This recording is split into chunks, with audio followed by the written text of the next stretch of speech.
जिंदगी कई बार कड़े इम्तिहान लेती है। जब कोई भी रास्ता दिखाई नहीं देता, तभी अचानक कभी कभी कोई टकराता है और सब कुछ बदल जाता है और शुरू होती है स्वाभिमान की जिंदगी, एक अलग पहचान की जिंदगी। कुछ इस तरह की कहानी है गुड्डी देवी और स्पेक्स की। पहले सब कुछ इतना सहज नहीं था। पति की असमय मृत्यु और गरीबी, उन पलों की याद आज भी गुड्डी देवी की आंखें नम कर देती है। वो समय ऐसा था कि जब पति की मृत्यु हुई तो मेरे घर में कोने में एक चावल भी नहीं था। मैं सच कह रही हूँ, इस रोजी की कसम कि हमारे घर में चावल भी नहीं था। तो मैंने उनके लिए पानी भर दिया, इतने चावल में इतना पानी भरा ताकि वो उसको दिन में खा ले, रात को खा ले, सुबह मैं इंतजाम करूँगी। लेकिन फिर स्पेक्स के सहयोग से शुरू हुआ एक नया सफर। ई कचरा न्यूनीकरण, रिपेयरिंग एवं संग्रहण केंद्र और साथ ही गुड्डी देवी को कराई गई कई तरह की ट्रेनिंग और दी गई हर वो सहायता जिसकी उन्हें जरूरत थी। प्रशिक्षण देना के साथ साथ हमने उनको वो सारे टूल्स दिए जो उस सेंटर के लिए उपयोगी थे, जिसमें इलेक्ट्रॉनिक किट, बल्ब बनाने की मशीन, बैम्बू कटर और भी कई प्रकार के उपकरण। और फिर बात आई सामान की कि रॉ मटेरियल वो कहाँ से लाएंगे। तो हमने उनको कहा कि आप ऐसा कीजिए, कुछ सामान हम आपको देते हैं, जब आप इस रॉ मटेरियल से अपना सामान बना लेंगी, उसके बाद आप हमें धीरे धीरे जब ये बिक जाएगा तो पैसे हमें लौटा दीजिएगा। आज गुड्डी देवी हर वो काम कर लेती हैं जो आप एक एक्सपर्ट से उम्मीद करते हैं। एलईडी बल्बों की रिपेयरिंग, दीपावली की लड़ियां तैयार करना, मोमबत्ती बनाना, बैम्बू लाइट बनाना और भी बहुत से काम। गुड्डी देवी के बच्चे पढ़ाई भी करते हैं और काम भी। उनका खूब हाथ बटाते हैं। अब बच्चों को लेकर भी गुड्डी देवी की आंखों में अलग तरह के सपने हैं।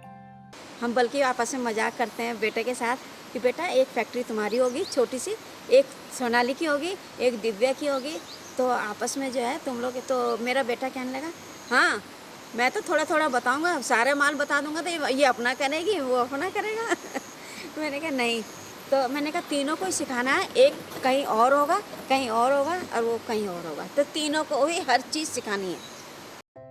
गुड्डी देवी का काम ग्राहकों के लिए तो बेहतरीन है ही, साथ ही समाज के लिए भी वो एक प्रेरणा स्रोत के रूप में सामने आई हैं।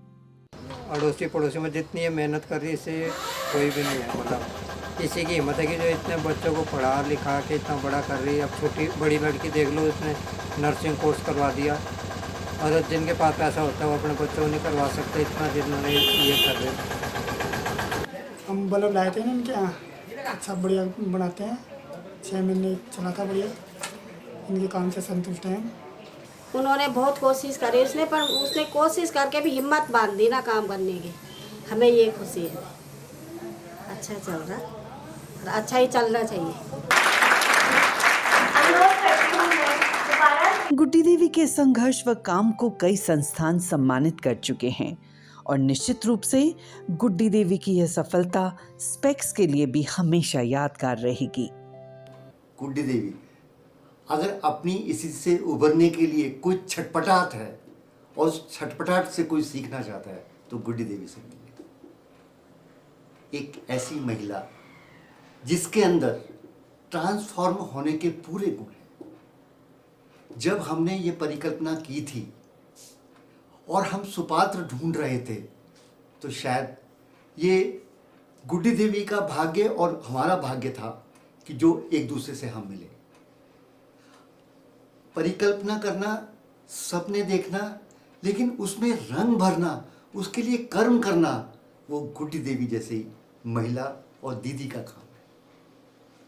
उन्होंने एक एक पल ईमानदारी से, जुझारूपन से, लगन से और अपने आप को समर्पित भाव से ई वेस्ट के लिए खड़ा किया। आज गुड्डी देवी की सफलता समाज के लिए, स्पेक्स के लिए और पर्यावरण के लिए एक सजग पहल की भूमिका में है। ना केवल उन्होंने अपनी स्थिति को उबारा, पर हमारी परिकल्पना को भी, हमारी परिकल्पना को भी एक साकार मूर्त रूप देकर कृतार्थ किया। इस पूरी कहानी का एक और दिलचस्प पहलू है कि यहाँ सफलता लेने का श्रेय और कोई होड़ नहीं है। गुड्डी देवी के लिए स्पेक्स ही सब कुछ है और स्पेक्स की नजरों में गुड्डी देवी। हमारे लिए वाकई में प्रभु ने अपने दूत भेजे हैं हमारे लिए कि किस कोने में ये दुखी है, और उसके लिए कि मैंने सर को कहा कि सर आप इतने सालों से कहाँ थे वाकई में, कि नहीं, सर ने बोला जब वो समय होता है तभी ये काम निश्चित होता है। स्पेक्स की तरफ से मैं कहूँगा कृतज्ञ तो हम हैं कि उन्होंने हमसे सीखना स्वीकार किया, हमारे भावों को समझने का। जब भी मैं उनकी तरफ देखता हूँ, जब उनके आंखों के भाव, जब कृतज्ञता होती है तो मुझे अपने आप पे शर्म आती है। कृतज्ञ वो नहीं होने चाहिए, हम हैं उनके। ये एक अद्भुत है, मतलब वो एक सामंजस्य है। मुझे लगता ही नहीं है कि वो, शायद हम एक माँ से नहीं है, बस ये इतना ही फर्क है गुड्डी देवी और मैं आपको बताऊँ। आंसुओं से भीगी किसी की जिंदगी आपके प्रयासों से मुस्कुराने लगे तो समझ जाइए आपने अपना काम पूरी ईमानदारी व समर्पण से किया है, और यकीन मानिए फिर कोई नई कहानी आपका इंतजार कर रही है। और यही वो कहानियां हैं जिनके लिए कहा गया है, मुश्किलें मुझको मिटाने पे तुली हैं और मेरी कोशिशें मुझे बचाने पर तुली हैं।